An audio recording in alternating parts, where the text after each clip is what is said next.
Hello students. तो मैं आज आपको बताऊंगी कि आप बीए में जो को कंपल्सरी कोर्स पढ़ेंगे इंग्लिश में वो क्या है, उसका क्या सिलेबस है, उसके कितने क्रेडिट्स हैं एंड उसको कौन कौन पढ़ेगा। Okay, so first of all just know this that this is a core compulsory course which will be studied by the students of BA and BCom first year.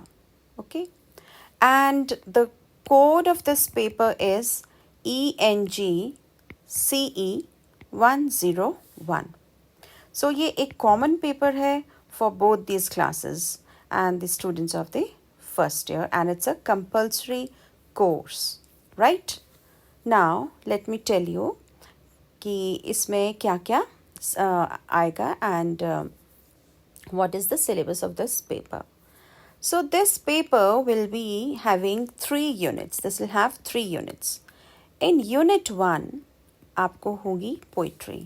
Unit 1 में आप poetry पढ़ेंगे and there will be 5 poems.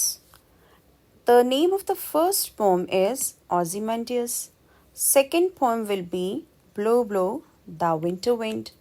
Third poem will be Good Morrow. And the fourth poem will be The Man He Killed. And the last poem is Lines Written in Early Spring. Right? तो ये 5 poems होंगी आपको in unit 1. The textbook, you'll have to purchase the textbook. तो जो text book आप खरीदेंगे वो उस टेक्स्ट बुक का नाम है Poems from the Blossoming Mind, and this book is edited by V.K. Khanna and Meenakshi F. Paul. Okay, so I hope you have understood. Acha, okay, now we'll discuss Unit 2. जो unit 2 है इसमें आप कुछ stories पढ़ेंगे और कुछ assess पढ़ेंगे. Okay, right. So in this you'll be studying The Parrot in the Cage, Dinner for the Boss, then The Reddening Tree, At the Himalayas, and The Value of Silence. So these are very interesting stories and essays, and ये 5 ही रहेंगे in total, and all these will be studied in unit 2, right? Now let's discuss what is there in the unit 3.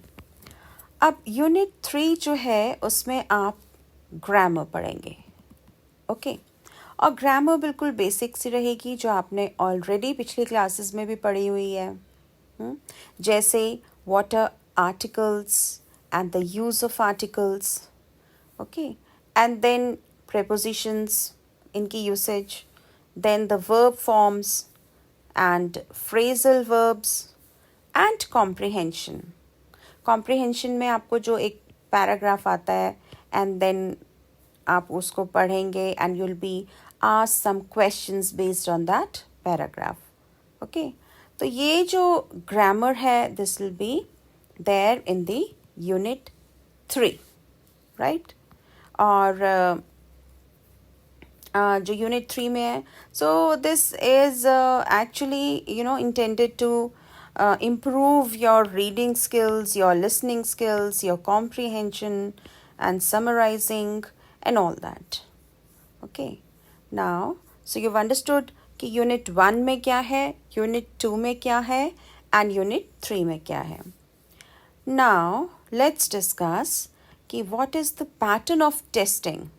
आपके exam होंगे तो उसमें किस तरह से marks distribution होगा और आपके कितने मार्क्स का पेपर आएगा. तो जैसे आपको पता है कि 100 मार्क्स का ये होता है पेपर. नाउ 100 मार्क्स में 30 मार्क्स की आपकी इंटरनल असेसमेंट होती है और 70 मार्क्स का आपका पेपर होता है. तो सबसे पहले लेट्स डिस्कस ये जो इंटरनल असेसमेंट है ये क्या है और ये आपको किसके बेसिस पे मिलती है. तो 30 मार्क्स की जो इंटरनल असेसमेंट है ये आपको, ये देखो, ये 1 2 3 4, ये 4 जो है इनके बेसिस पे आपको इंटरनल असेसमेंट मिलेगी। जैसे आप क्लासेस अटेंड करते हैं तो attendance will be of 5 marks, मतलब आपकी अटेंडेंस 75% मिनिमम होनी ही चाहिए। Then you'll have class test, teachers जो आपके क्लास टेस्ट लेंगे, ओके तो वो जो टेस्ट है वो आपके उनमें से भी आपको 5 मार्क्स के 5 मार्क्स उसमें से लगेंगे। Then there will be the house test होगा आपका, और वो हाउस टेस्ट आपका 10 मार्क्स का होगा। और एक आपको either you'll have to give this assignment or one presentation, right? तो ये जो असाइनमेंट और जो प्रेजेंटेशन है ये भी आपकी 10 मार्क्स की होगी। और ये जो असाइनमेंट और प्रेजेंटेशन है ये किसके बेसिस पे हो सकती हैं? सो it can be based on the comprehension and speaking skill of the students, या फिर students may be asked to read short passages या make extempore speeches या participate in group discussions wherever possible। तो आपको क्लास में इन activities में participate करते रहना है, रेगुलर रहना है, ताकि आप इंटरनल असेसमेंट में मैक्सिमम मार्क्स स्कोर कर सकें। ओके, सो यहाँ तक आपको क्लियर हो गया। अब आप ये देखो कि आपके पास एक पेपर है जो एंड टर्म एग्जामिनेशन होगा। एंड टर्म एग्जामिनेशन होगा आपका 70 मार्क्स का, जो कि जब आपका सिलेबस कंप्लीट हो चुका होगा उसके बाद ये एंड टर्म एग्जामिनेशन होगा। एंड टर्म एग्जामिनेशन यानी फाइनल एग्ज़ाम आपका। ओके, तो फाइनल एग्ज़ाम जो है उसका पैटर्न भी हम देख लेते हैं यहाँ पर कि उसका किस तरह का पेपर आएगा और आपको पेपर में किस टाइप के क्वेश्चंस आएंगे, कितने क्वेश्चंस आएंगे, राइट। तो उसमें देखो आपको आपके पेपर में जस्ट 3 क्वेश्चंस वैसे आपको पूछे जाएंगे। तो आप सोच रहे होंगे जस्ट 3 क्वेश्चंस, ऐसा नहीं है।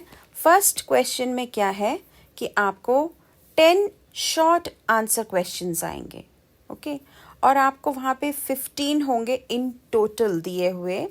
Out of that you'll have to attempt 10 very short answer questions, और ये जो क्वेश्चन होगा ये 1 मार्क का, each question will carry 1 mark, right.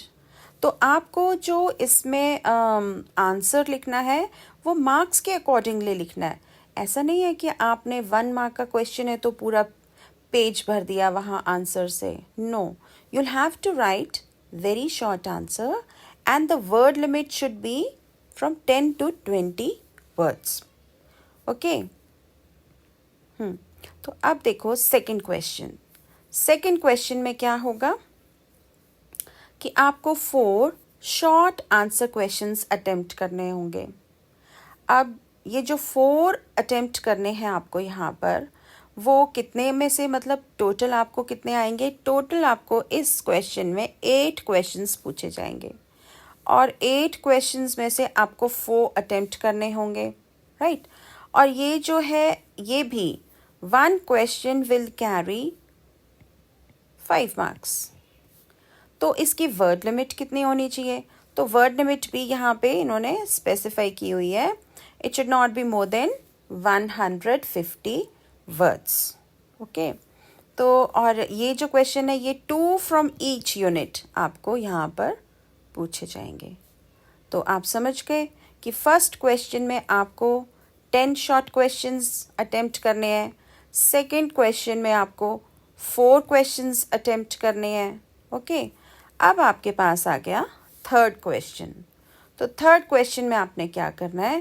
Third question आपको जो आएगा उसमें आपको 6 क्वेश्चंस मिलेंगे, और ये जो 6 क्वेश्चंस होंगे, ये एक क्वेश्चन आपको कितने नंबर का होगा?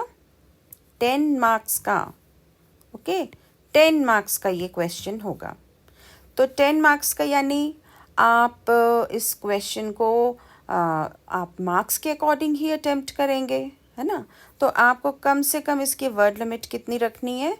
300 to 350 वर्ड्स, राइट। और इसमें आपको कितने क्वेश्चंस मिलेंगे इन टोटल, जैसे मैंने आपको बताया 6 क्वेश्चंस होंगे और उसमें से आपको 4 अटेम्प्ट करने होंगे। समझ गए आप?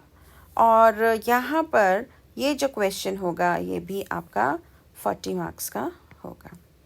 तो फर्स्ट क्वेश्चन आपका 10 मार्क्स का, सेकंड क्वेश्चन आपका 20 मार्क्स का और थर्ड क्वेश्चन हो गया आपका 40 मार्क्स का। तो टोटल कितने हुए? 70 मार्क्स। 70 मार्क्स का ये पेपर होगा। पेपर अटेम्प्ट करना जो है वो भी एक आर्ट है, and that I'll discuss in the next video with you that how you should attempt your paper, ताकि आप बेस्ट स्कोर कर सकें अपने लिए और अच्छे से पेपर अटेम्प्ट कर सकें।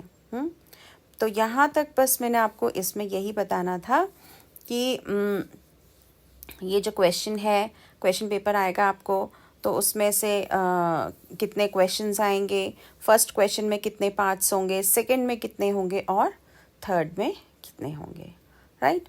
तो मुझे लगता है कि अभी आपको काफ़ी कुछ क्लियर हो चुका होगा कि इसमें क्या सिलेबस है, इसमें कितनी यूनिट्स हैं, कि कैसा आपको पढ़ना है और किस तरह का आपका पेपर आएगा finally, right. So with this, I come to the end of this video. I hope things are, clear to you by now, and I wish that all of you work very hard this year, क्योंकि पिछले साल भी आपने corona की वजह से काफ़ी कुछ चीज़ें मतलब मिस करी, and then there were no regular classes also, so you couldn't attend classes also. So this time, I wish that all of you work very hard. So happy learning to all of you. Thank you.